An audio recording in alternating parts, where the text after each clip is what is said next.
Yu-Beum Reed's expression darkened, his voice heavy with gravity. After consolidating all gathered intelligence, he said slowly, I've come to a realization. Their ambition isn't limited to conquering the Central Plains. He paused, then continued. The Blade God's 6 martial clan seeks to slay the sacred beasts themselves, those within the Imperial Palace, the one in the Northern Sea, and even the sacred beast in Napsal. The abbot of Shaolin, Gak-Yun, gasped in shock. Sacred beasts, he muttered in disbelief. Yu-Beum Reed went on. Just as the demonic cult once coveted the blood of the Fire Qilin, the treasure of the Ming Empire, they are now after these divine treasures as well. He then drew a small book from his sleeve and placed it on the table. Seonbeek's True Scripture, he said. All eyes turned toward the book. The Jegal clan head, Jegal Yeo-Un, then asked, Commander Yu, why this book? Yu-Beum Reed explained. As Grand Master Gak-Yun mentioned, the Extreme 6 Martial Clan is after the sacred beasts. More precisely, they seek the true essence contained within them. Across from him, the Habuk Peng clan head, Peng Yu, frowned. True essence? Are you saying they want a sudden surge in internal power?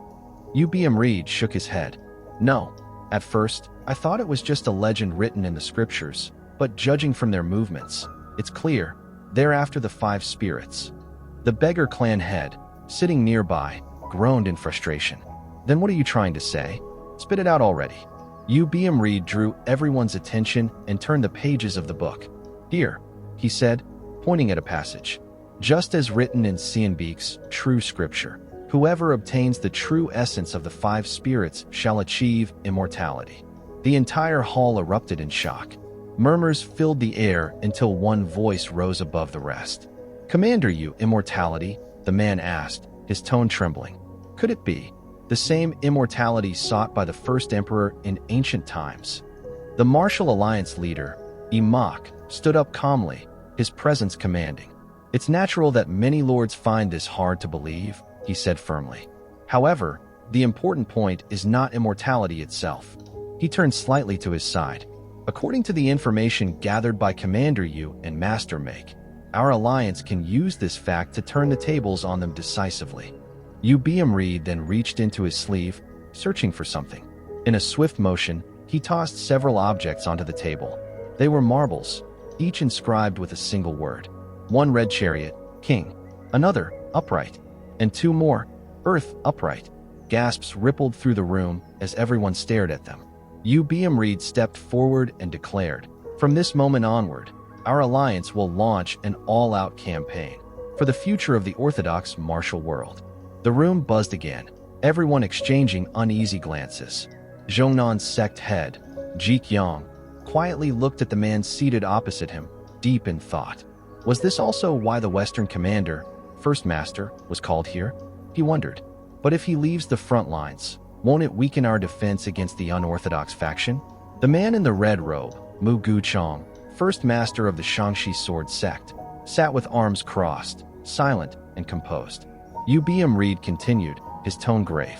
Currently, the unorthodox faction is in chaos due to their internal conflicts. This is the only moment we can execute a full-scale campaign. At that moment, Makemo, who had been standing quietly at the back, stepped forward. That's not everything, he said. Everyone turned toward him as he revealed. The true essence of the dragon turtle has fallen into the hands of the demon god. The crowd gasped in shock. How could this be, they wondered.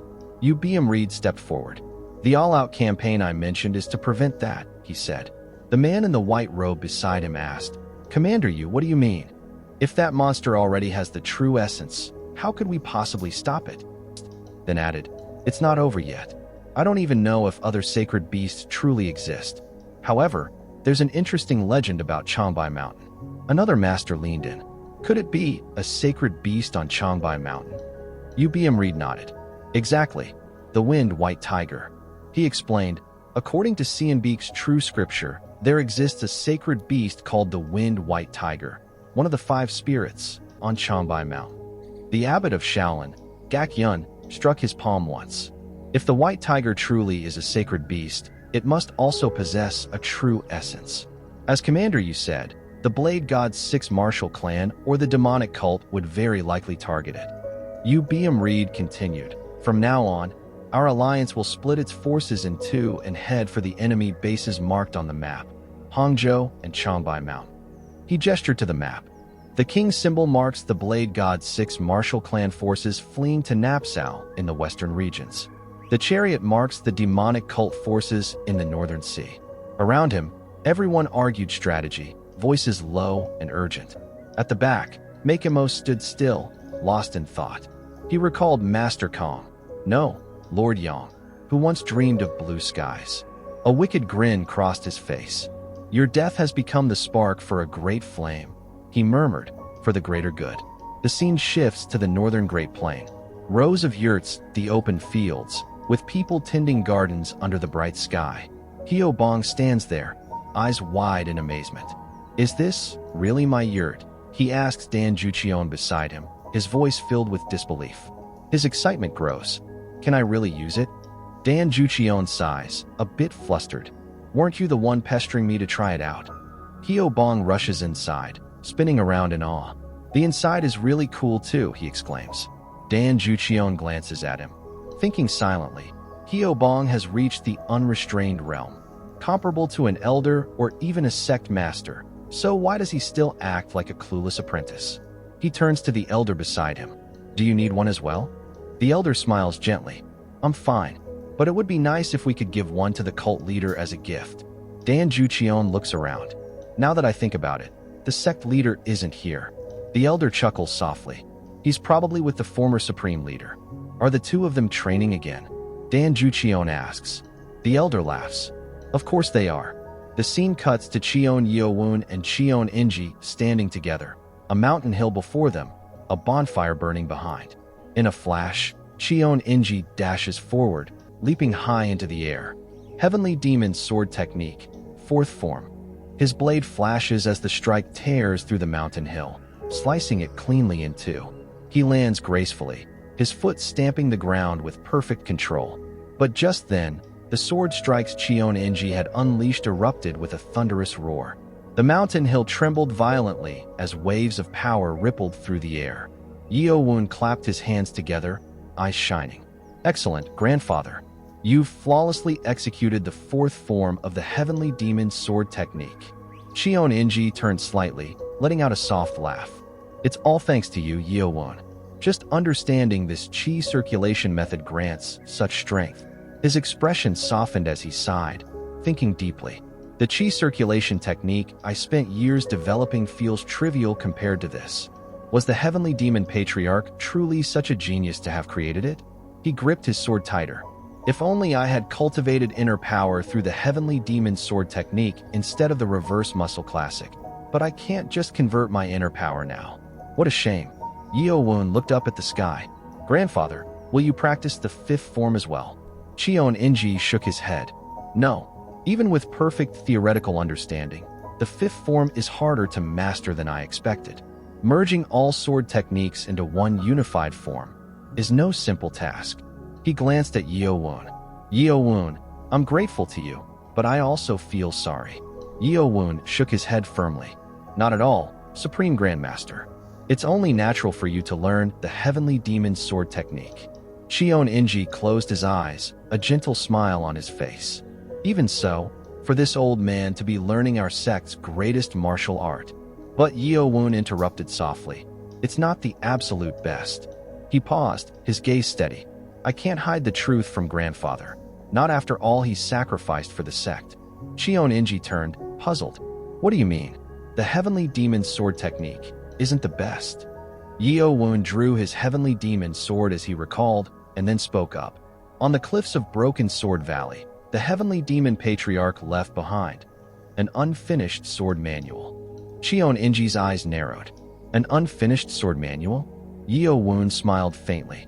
It's better if you see it for yourself. In a flash, he leaped into the air. Under the light of the full moon, his blade gleamed with an otherworldly glow. He slashed horizontally, slow, deliberate, his expression calm and confident. His aura grew sharper, more refined, as he prepared for the next strike. Cheon Inji's eyes widened in disbelief. The sword paths, they move in directions impossible for a human body to follow. How can such a sword manual exist? He stared, astonished. It's as if the heavenly demon sword technique and the extreme divine martial arts have been merged into one. Yeo-Un then brought his sword down in a powerful arc. The strike exploded with devastating force, shaking the ground beneath them. Even Cheon Yeo-Woon was stunned by its sheer power. He stood frozen, unable to look away. This was created by the founding patriarch? An incomplete sword technique? As the dust settled, the mountain hill had been obliterated, reduced to glowing ruins radiating with purple flames. Yeo-Un landed gracefully, his voice calm, yet filled with weight. Strictly speaking, even the founding heavenly demon patriarch gave up on completing this technique. In the future, no one except the demon god, Cheon Yeo-Woon, will be able to master it. He stretched his blazing sword forward, flames dancing along its edge. I have named it the demon god sword technique. It was in that moment that a legendary sword technique was born, here in the Northern Great Plains. If you enjoyed the video, don't forget to like, subscribe, and hit the notification bell so you won't miss the next episode. See you next time.